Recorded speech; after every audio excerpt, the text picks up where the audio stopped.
लेकिन ये बड़ी खबर निकलकर तब सामने आई जब जो सफल कार्यकाल रहा ओम बिरला का उसी पर मोहर लग गई। आप बने रहिएगा, यही सवाल अरुण हमारे साथ मौजूद है। अरुण, ये एक अगर ओम बिरला के लिहाज से देखा जाए तो उनके सफल कार्यकाल पर भी सीधी सीधी मोहर लगती हुई दिखाई दी है।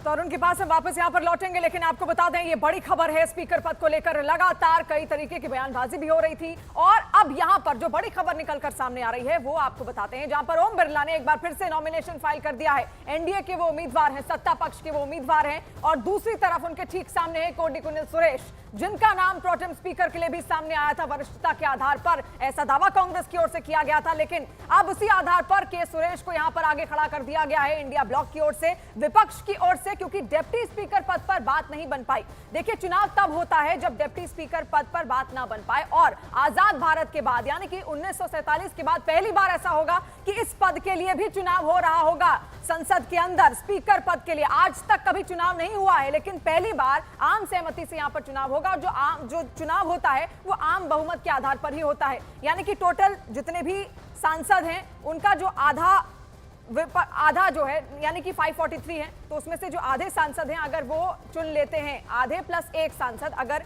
जो जिस भी उम्मीदवार को चुनता है उसी को स्पीकर का पद यहां पर सौंपा जाता है। तो ऐसे में कयास इसी बात के लगाए जा रहे हैं कि ओम बिरला को ही एक बार फिर से ये पद दोबारा से मिल सकता है, लेकिन लड़ाई यहां पर है और ऐसे में इंडिया ब्लॉक की ओर से भी अपना उम्मीदवार उतार दिया गया। यानी कि और सरल भाषा में आपको समझाने की कोशिश करें तो बहुमत जिसके पास होता है उसी का स्पीकर। हालांकि देखिए, बीजेपी बार बार इस बात को कहती रही है कि स्पीकर किसी पार्टी का नहीं होना चाहिए और इसी विजन के साथ कोशिश इस बार ये की गई कि विपक्ष को साथ में लिया जाए और एक मत से, जैसे कि पहले से ही सर्वसम्मति से स्पीकर चुनते हुए आ रहे थे आज तक, वैसा ही इस बार भी हो। अमित हमारे साथ लाइव जुड़े हुए हैं। अमित, ये तो आगाज ही इतना हंगामेदार हुआ है, अभी तो शुरुआत है सत्र की और कई सारे देश के ऐसे मुद्दे हैं जो इसी संसद के भीतर उठाए जाने हैं। ये कहा जाए कि 18वीं लोकसभा का सत्र जो शुरू हुआ है आने वाले समय में भी ऐसा ही देखने को मिलने वाला है, क्योंकि शुरुआत ही एक इतिहास को तोड़ते हुए हुई है यहां पर। अमित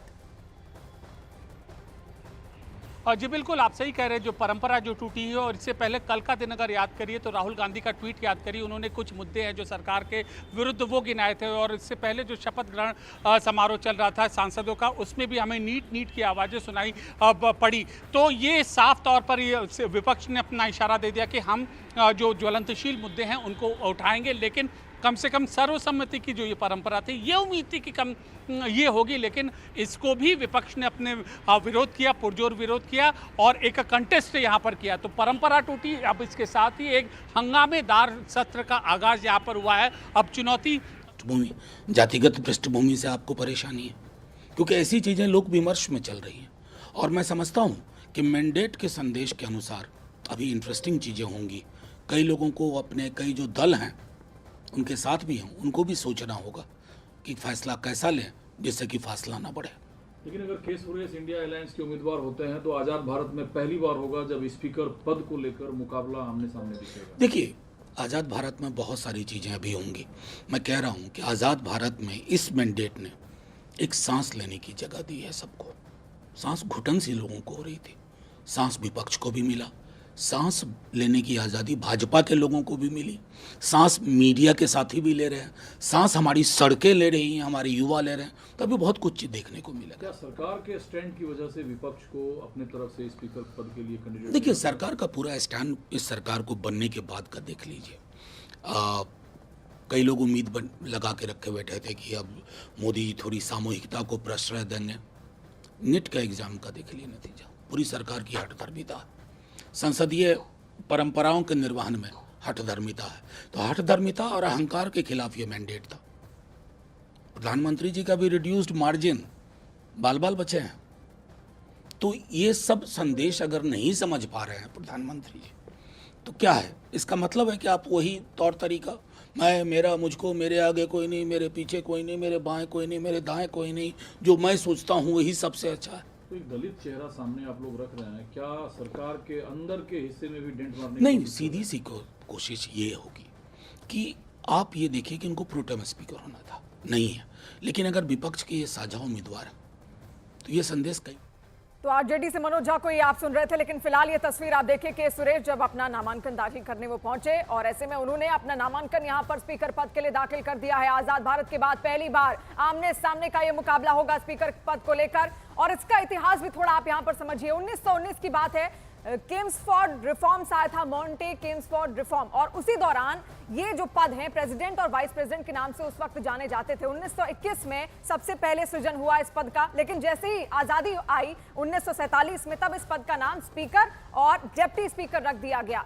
और ऐसे में अब आजाद भारत के बाद पहली बार ये इतिहास भी है, खुद में एक ऐतिहासिक क्षण होगा जब दो उम्मीदवार आमने सामने हैं स्पीकर पद को लेकर। लेकिन आज तक सर्वसम्मति से इस पद को चुना गया है, सर्वसम्मति से स्पीकर पद का व्यक्ति चुना गया है, लेकिन पहली बार ऐसा होगा जब दो आमने सामने होंगे। तो ऐसे में ये के सुरेश की तस्वीर आप देख रहे हैं, कोडिकुनिल सुरेश, जिनका नाम प्रोटेम स्पीकर को लेकर भी सामने आ रहा था, और ऐसे में अब उन्होंने अपना नामांकन दाखिल कर दिया है। ओम बिरला के ठीक सामने होंगे के सुरेश।